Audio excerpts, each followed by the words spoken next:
Olá, sejam todos e todas muito bem-vindas e bem-vindas ao Centro de Mídia de Educação do Amazonas. Eu sou o professor Josino Malagueta, do componente Sociologia, e vou estar com vocês nesta aula, que é a aula de número 4. Vamos ver, então, o objeto de conhecimento da nossa aula, a Sociologia no Brasil. Detalhamento: Sociologia no Brasil, Gilberto Freire, Caio Prado Júnior e Florestan Fernandes. Vamos lá para a nossa aula?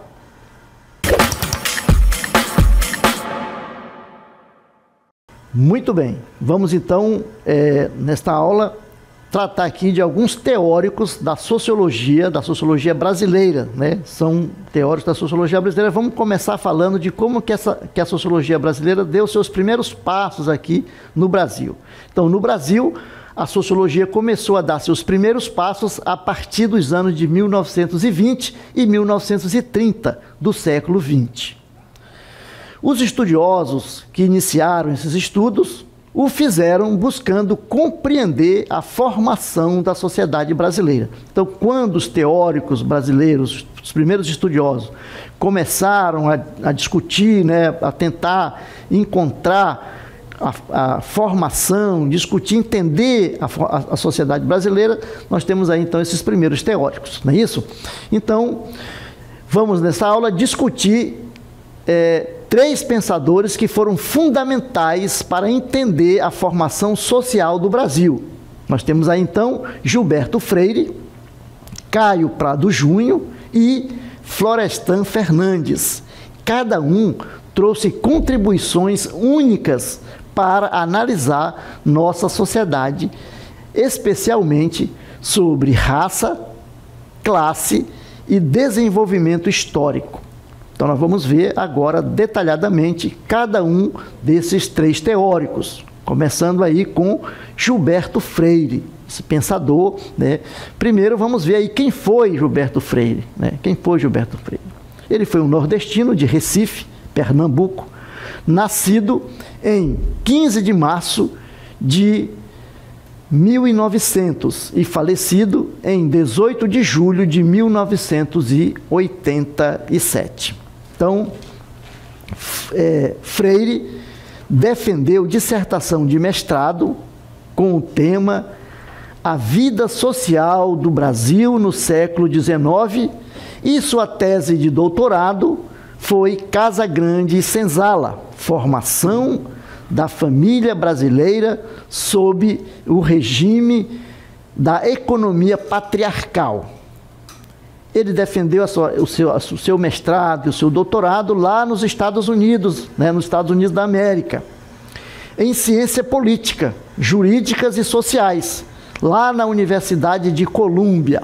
Então, um teórico, um pensador, né, que foi lá, que estava estudando e que fez o seu mestrado e o seu doutorado focando, né, nessa área aí da questão da sociedade brasileira.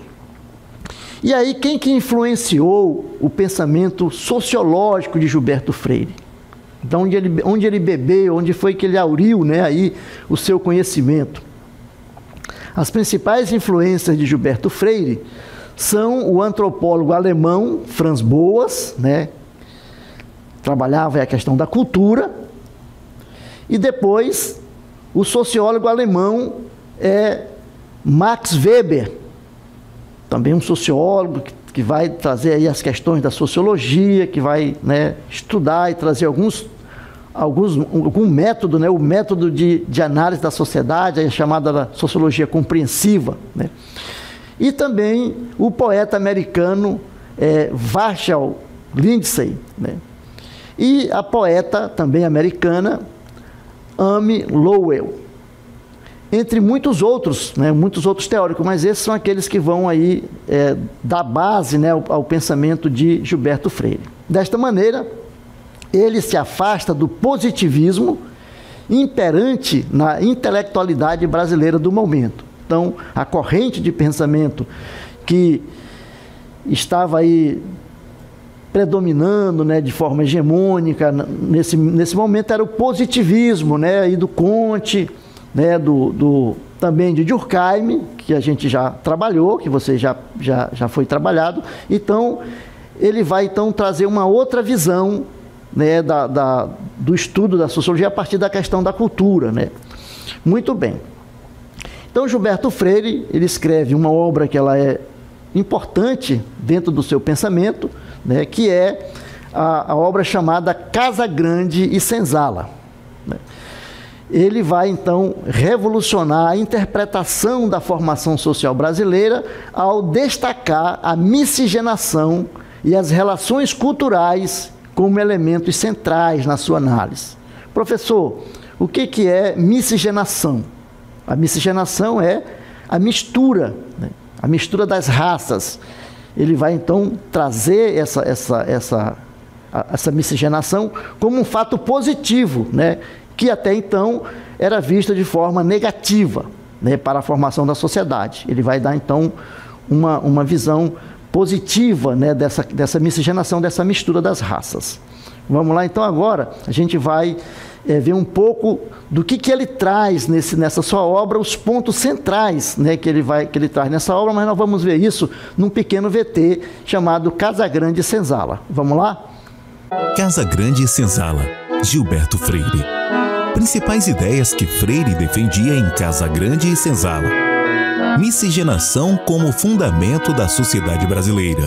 Freire argumenta que a mistura entre indígenas, africanos e portugueses foi essencial para a formação do Brasil, contrariando as teorias racistas da época que viam a mestiçagem como um fator de degeneração. Influência do patriarcado e da família escravista. A estrutura social brasileira teria se organizado em torno da Casa Grande, sede do poder dos senhores do engenho, e da Senzala, espaço dos escravizados, com relações complexas de dominação, mas também de intimidade e trocas culturais. A importância da cultura africana e indígena. Diferente de autores que privilegiavam a herança europeia, Freire destacou a contribuição africana na culinária, no vocabulário, na religiosidade e indígena nos hábitos e no conhecimento da terra, para a cultura nacional. O papel do ambiente tropical na formação social.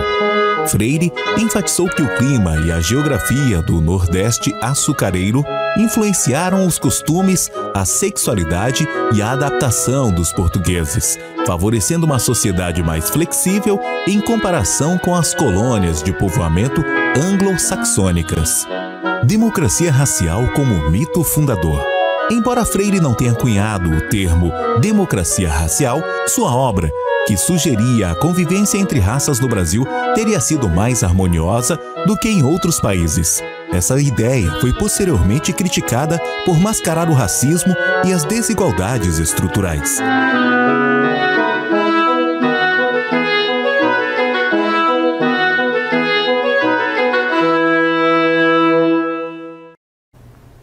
Muito bem.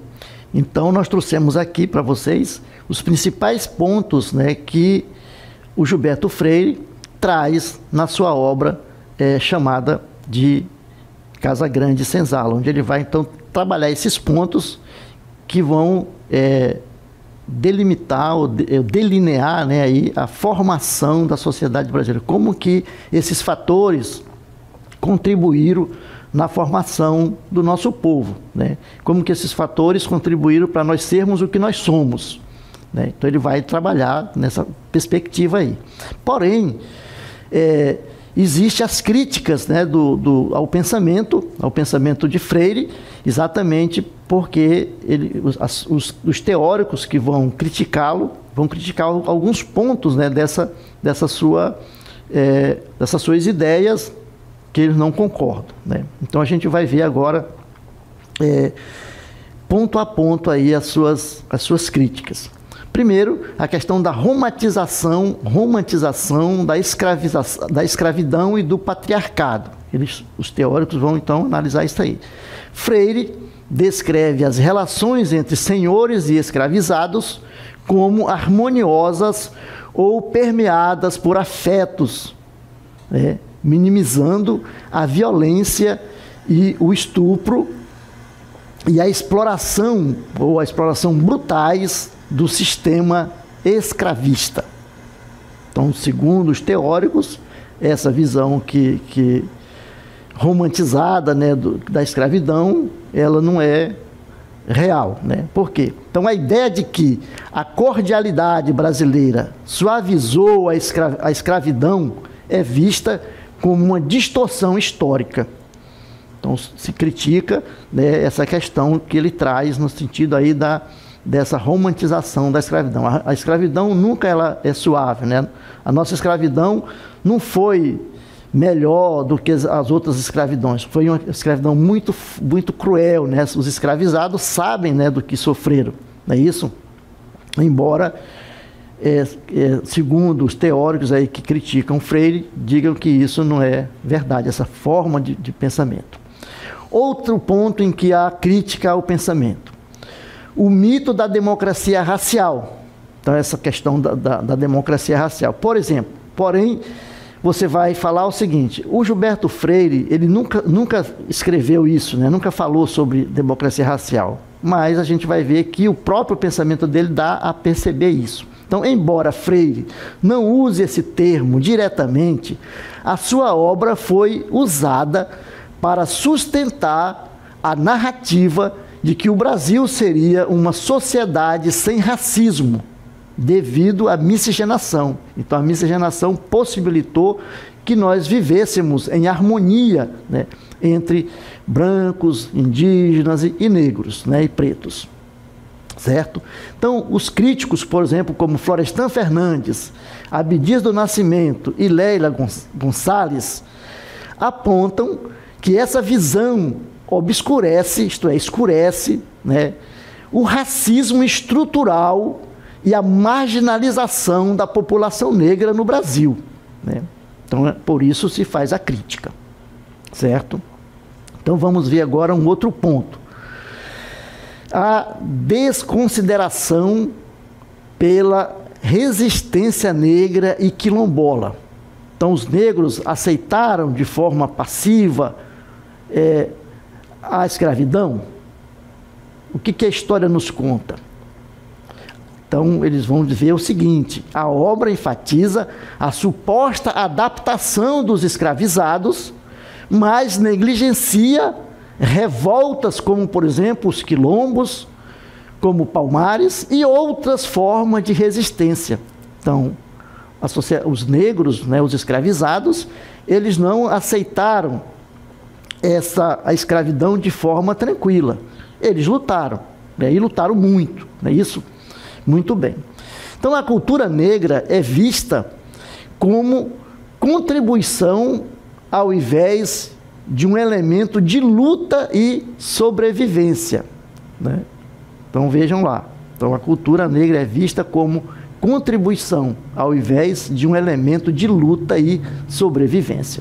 Outro ponto que se critica: falta de rigor metodológico e generalizações. Freire mistura história, sociologia e impressões pessoais, sem nem sempre distinguir entre análise científica e opinião.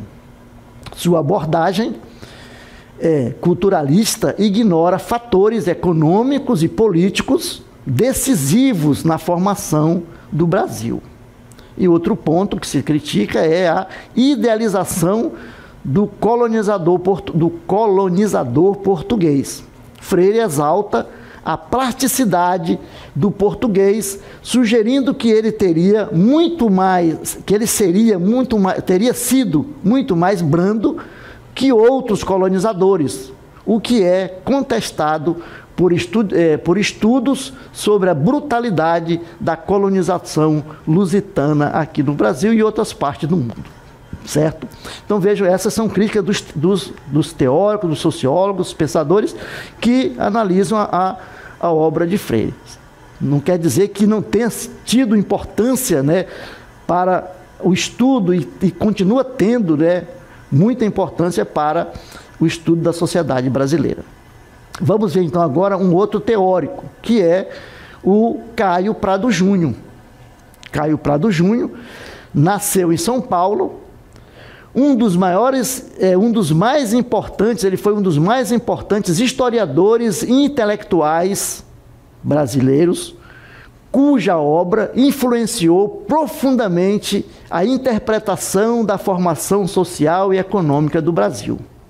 Seu pensamento, marcado por uma perspectiva crítica e materialista, destacou-se por análise sobre a colonização, o desenvolvimento capitalista e as estruturas sociais do Brasil, consignado na obra Formação do Brasil Contemporâneo de 1942. Então vamos ver agora alguns pontos aí da sociologia de Caio Prado Júnior. Então, Caio Prado Júnior aí, o sentido da colonização. Caio Prado Júnior argumentava que a colonização portuguesa no Brasil teve um sentido econômico claro. Qual era esse sentido? Servir aos interesses do capitalismo mercantil europeu. Para isso que serviu aí a colonização. Segundo ele, o Brasil foi organizado como uma empresa comercial para produzir bens tropicais, como açúcar, tabaco, algodão, ouro, que eram destinados à exportação e enriquecimento da metrópole. Que era a metrópole, professor? Era o país colonizador. No caso do Brasil, era Portugal.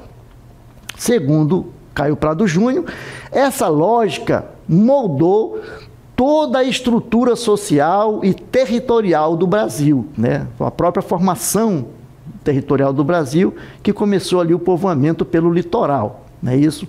Outro ponto da sua obra é o caráter dependente e periférico, né, do Brasil.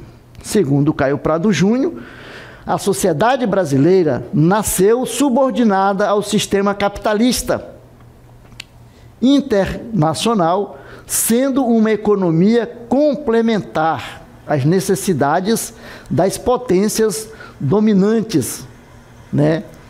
Primeiro Portugal, depois a Inglaterra e depois os outros países. Então vejam como ele faz uma análise, né, muito aprofundada da questão de como que a economia, né, ele vai focar a sua análise na questão da economia. Essa dependência explicaria traços como o atraso industrial e a persistência de relações arcaicas de produção, mesmo após a independência.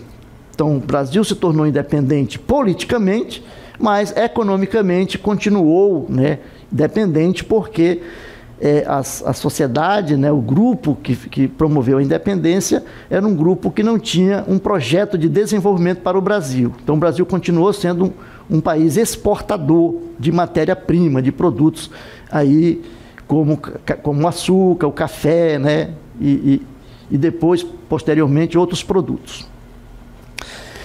Outra questão que ele analisa é a questão do latifúndio e escravidão como bases estruturais. O que é o latifúndio? O latifúndio são grandes propriedades de terra, né?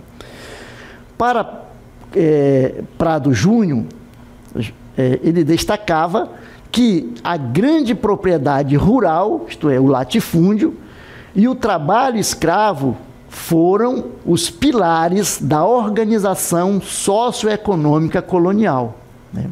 Então, se baseou nisso, nos latifúndios e no trabalho escravo, né?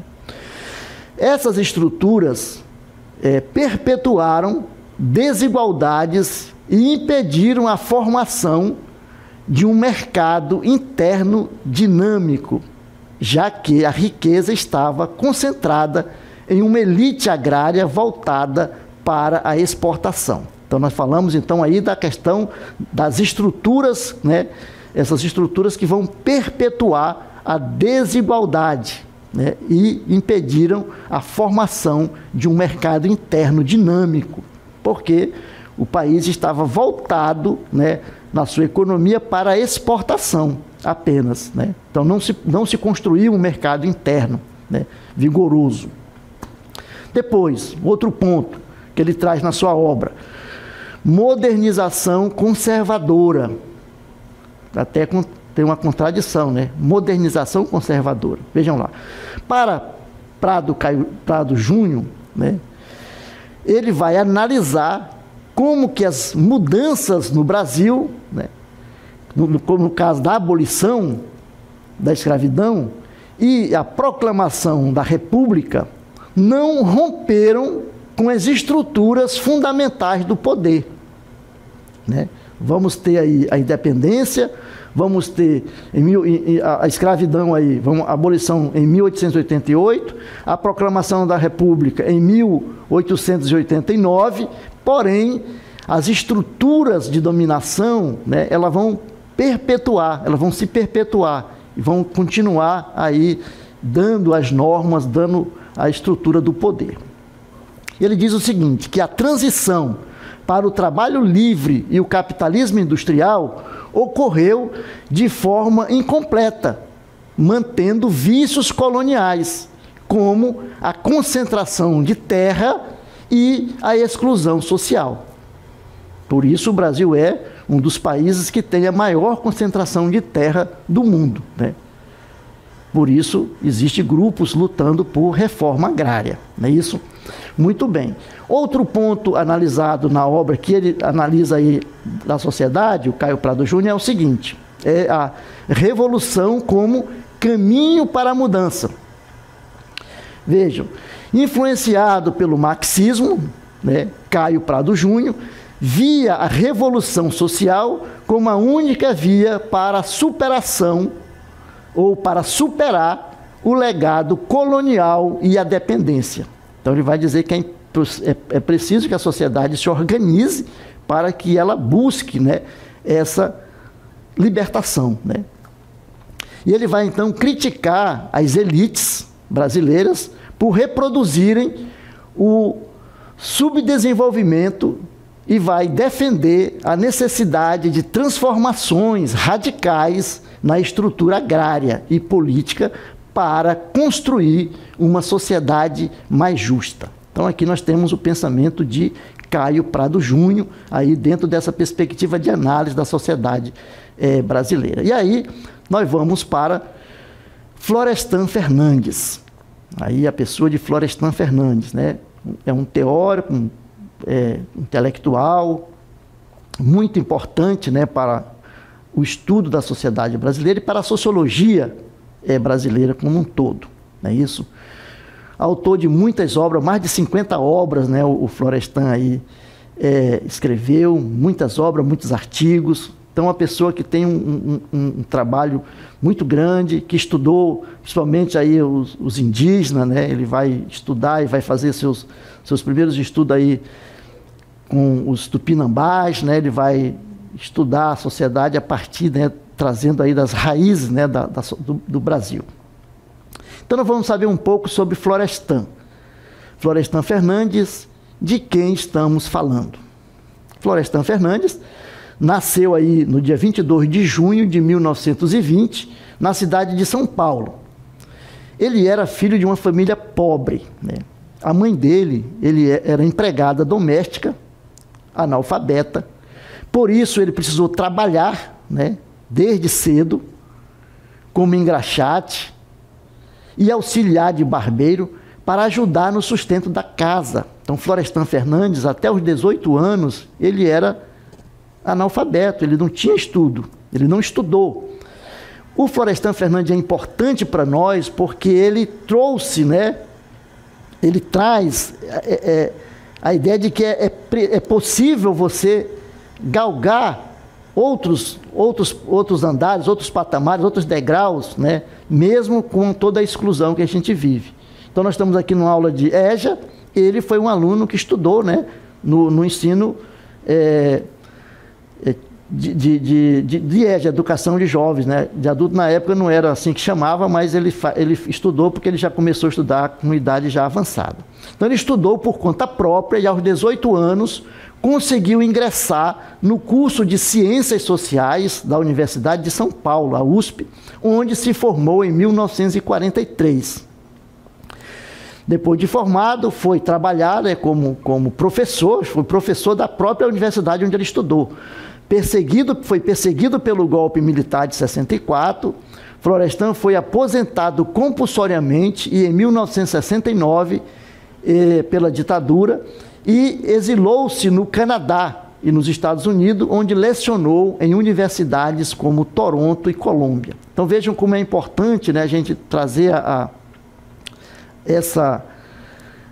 pessoa, né, do Florestan, porque ele é um exemplo, né, de pessoa no sentido de que como ele superou, né, todas as dificuldades, conseguiu estudar, conseguiu se formar, depois foi professor, né, na própria universidade onde ele estudou, né?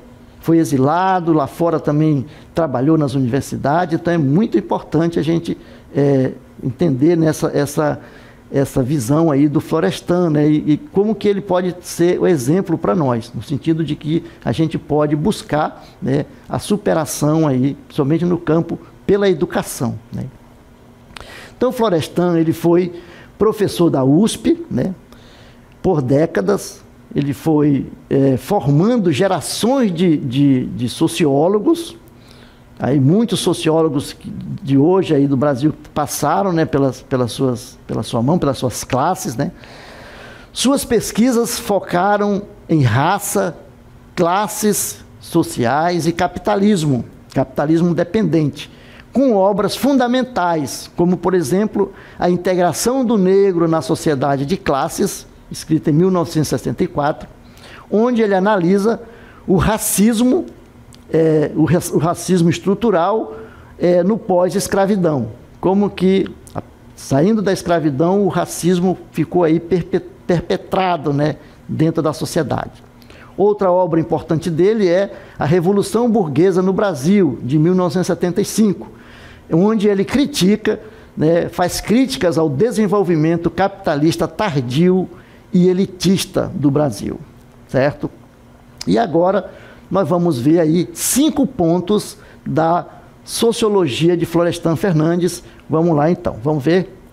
Agora nós vamos ver 5 pontos da sociologia de Florestan Fernandes, começando com a abolição inacabada e o dilema brasileiro.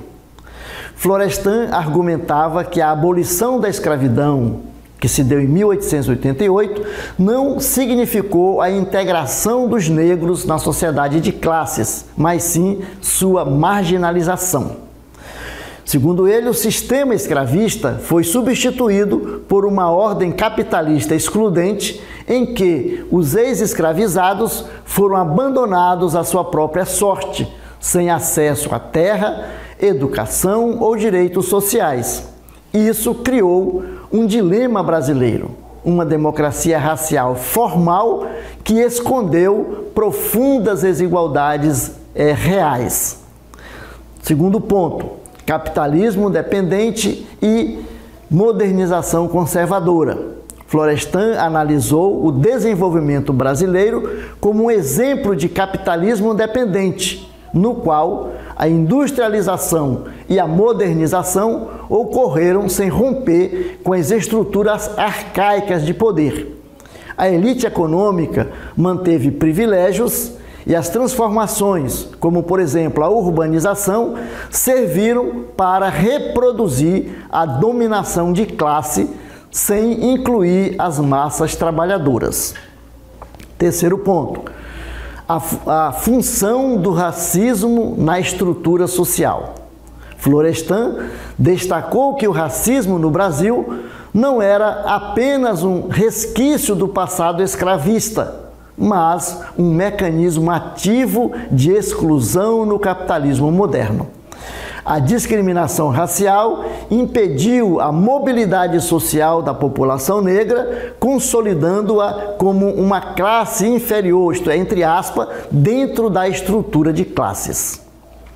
Na sua obra, A Integração do Negro na Sociedade de Classes, Florestan desenvolve essas questões que são fundamentais para nós entendermos esta análise. Vamos aí então para o nosso quarto ponto, a Revolução Burguesa no Brasil. Diferentemente de outros teóricos, Florestan defendia que a burguesia brasileira não cumpria um papel revolucionário, como foi, por exemplo, na Europa, mas sim pactuou com as elites tradicionais, os latifundiários e as oligarquias, resultando em um desenvolvimento capitalista tardio e subordinado. Isso explicaria a persistência do autoritarismo e da desigualdade no nosso país. Fechando com o quinto ponto, educação e luta de classes. Para Florestan, a educação no Brasil sempre serviu como instrumento de dominação, reproduzindo as hierarquias sociais. Florestan defendia que apenas uma transformação radical via mobilização popular e consciência de classe poderia quebrar este ciclo, levando a uma verdadeira democratização do nosso país. Na fase final de sua vida, Florestan engajou-se politicamente como deputado federal pelo Partido dos Trabalhadores, o PT, ligando teoria e prática na luta por reformas sociais. Florestan atuou como deputado constituinte na formação da Constituição, na elaboração da Constituição de 88 e foi fundamental para garantir uma educação gratuita e de qualidade pública e de qualidade para todos os brasileiros. Muito bem, então a gente fica por aqui, esperamos ter contribuído com essa reflexão sobre esses teóricos aí da sociedade, da sociologia brasileira. Ficamos por aqui e até uma próxima.